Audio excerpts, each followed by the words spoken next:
the first book of Moses, commonly called Genesis. Genesis 2.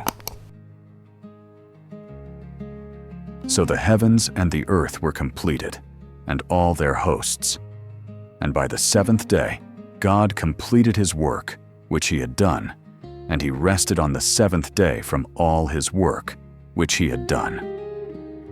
So God blessed the seventh day, and sanctified it as his own, that is, set it apart as holy from other days, because in it he rested from all his work, which he had created and done.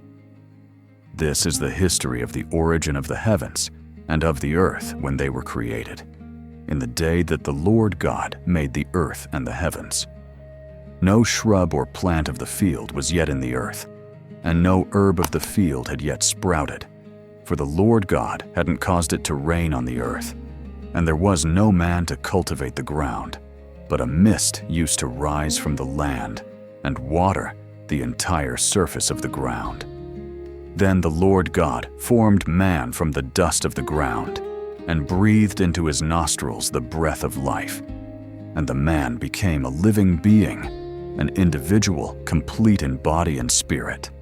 And the Lord God planted a garden in the east, in Eden, and he put the man whom he had formed there. And in that garden the Lord God caused to grow from the ground every tree that is desirable and pleasing to the sight, and good for food. The tree of life was also in the midst of the garden, and the tree of the knowledge of good and evil.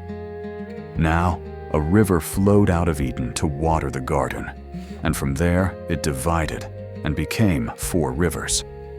The first river is named Pishon. It flows around the entire land of Havilah, where there is gold. The gold of that land is good. Bdellium and the onyx stone are found there. The name of the second river is Gihon. It flows around the entire land of Cush. The third river is named Hiddekel. It flows east of Assyria. And the fourth river is the Euphrates. So the Lord God took the man he had made and settled him in the Garden of Eden to cultivate and keep it. And the Lord God commanded the man, saying, "You may freely eat the fruit from every tree of the garden, but only from the tree of the knowledge of good and evil you shall not eat. Otherwise, on the day that you eat from it, you shall most certainly die because of your disobedience." Now the Lord God said, "It is not good for the man to be alone.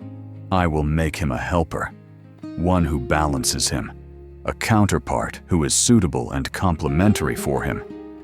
So the Lord God formed out of the ground every animal of the field and every bird of the air, and brought them to Adam to see what he would call them.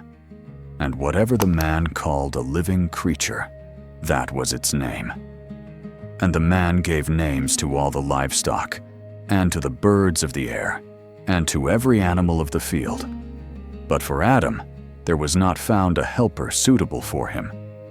So the Lord God caused a deep sleep to fall upon Adam, and while he slept, he took one of his ribs and closed up the flesh at that place. And the rib which the Lord God had taken from the man he made into a woman, and he brought her and presented her to the man. Then Adam said, "This is now bone of my bones and flesh of my flesh. She shall be called woman, because she was taken out of man. For this reason, a man shall leave his father and his mother, and shall be joined to his wife, and they shall become one flesh." And the man and his wife were both naked, and were not ashamed or embarrassed.